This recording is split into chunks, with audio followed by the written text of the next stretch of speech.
Welcome to Tiyasha Anwesha cooking world. তো আজকে আমি চিকেন পকোড়া বানানোর সবথেকে সহজ রেসিপিটা শেয়ার করব। এরকমভাবে চিকেন পকোড়া বানালে খেতে তো খুবই টেস্টি আর অসাধারণ লাগবে। তো চলুন রেসিপিটা শুরু করা যাক। তো দেখুন, এখানে আমি প্রথমে একটি মিক্সিং গ্রাইন্ডারে আদা, দুটো রসুন কোয়া আর দুটো কাঁচা লঙ্কা আর কিছুটা ধনেপাতা নিয়ে ভালোভাবে এটাকে পেস্ট করে নেব। আজকে চিকেন পকোড়াটা একটু অন্যরকমভাবে বানাচ্ছি, আশা করছি আপনাদের ভালো লাগবে। এখানে আমার মশলাটা বাটা হয়ে গেছে, এবার চিকেনটাকে ম্যারিনেট করে নেব। তো চলুন, এখানে চিকেন ম্যারিনেট করার জন্য যা যা ব্যবহার করছি সেগুলো হচ্ছে একটা অর্ধেক কাটা লেবু, পুরোটা রস নিচড়ে দিয়ে দেবো।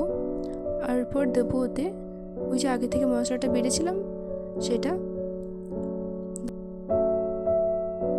আর দেব লবণ। এরপরে ওতে দিয়ে দেবো গুঁড়ো লঙ্কার গুঁড়ো,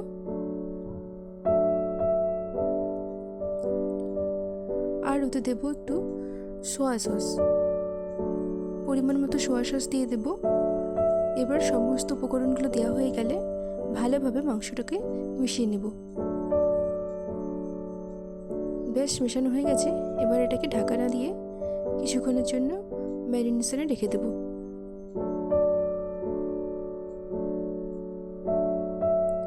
প্রায় আধ ঘন্টার মতো ম্যারিনেট করে রেখেছিলাম। তো এরপরে ওতে দেব চিকেন 65-এর মশলা, আর দেব 2 চামচের মতো কর্নফ্লাওয়ার আর 1 চামচ বেসন। ব্যাস সমস্ত উপকরণ আমার দেওয়া হয়ে গেছে, এবার এটাকে ভালোভাবে মাখিয়ে নেব। মাংসটা মাখানোর জন্য কিন্তু আমি একটু জল ব্যবহার করিনি, কারণ এটা আগে থেকে ওই নুন মাখিয়েছিলাম না, নুনটা দিতেই মাংস থেকে একটু জল বেরিয়েছে, তাই আমার একটু জল লাগেনি। তো এরপরে ওপর থেকে দিয়ে দেবো সুজি। ওই এখানে আমি প্রায় অর্ধেক কাপের মতো সুজি দিয়েছি। সুজিটা দিয়ে ভালোভাবে মাংসটাকে মাখিয়ে নেব। এরপর কড়াইতে তেলটা ভালোভাবে গরম করে নেব। যখনই দেখবেন তেল গরম হয়ে গেছে তখনই একটার পর একটা পকোড়া দিয়ে ভালোভাবে ভেজে নিতে হবে। এই পকোড়াগুলোতে আমি সুজি দিয়েছি, তাই এটা খেতে না আরও মুচমুচে হবে। আর হ্যাঁ, পকোড়াগুলো কিন্তু ভাজার সময় গ্যাসের ফ্লেমটা মিডিয়ামে রাখতে হবে। তো এখানে যেহেতু সুজি দেওয়া হয়েছে তাই পকোড়াগুলো খেতে না প্রচুর ক্রিস্পি হবে আর খুবই অসাধারণ লাগে খেতে।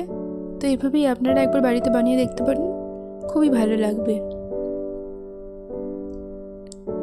তো একে একে সমস্ত পকোড়াগুলো দিয়ে ভালোভাবে এপিট উপিট উল্টে লাল লাল করে ভেজে নেব। এই চিকেন পকোড়াগুলো কিন্তু আমরা প্রায় সবাই খেতেই পছন্দ করি, বিশেষ করে বাচ্চারা। বাড়িতে যদি কোনো গেস্ট আসে তাহলে স্ন্যাক্স হিসেবে কিন্তু আপনারা এরকম চিকেন পকোড়া বানাতে পারেন। এই শীতকালে গরম গরম চা আর তার সাথে চিকেন পকোড়া থাকলে সন্ধ্যাটা পুরো জমে যাবে। তো এই পকোড়াগুলো ভাজতে কিন্তু খুব বেশি সময় লাগে না, মাত্র 5 থেকে 7 মিনিটের মধ্যেই পকোড়াগুলো ভাজা হয়ে যায়। যে দেখুন, পকোড়াগুলো কিন্তু আমার এখানে লাল লাল করে ভাজা হয়ে গেছে।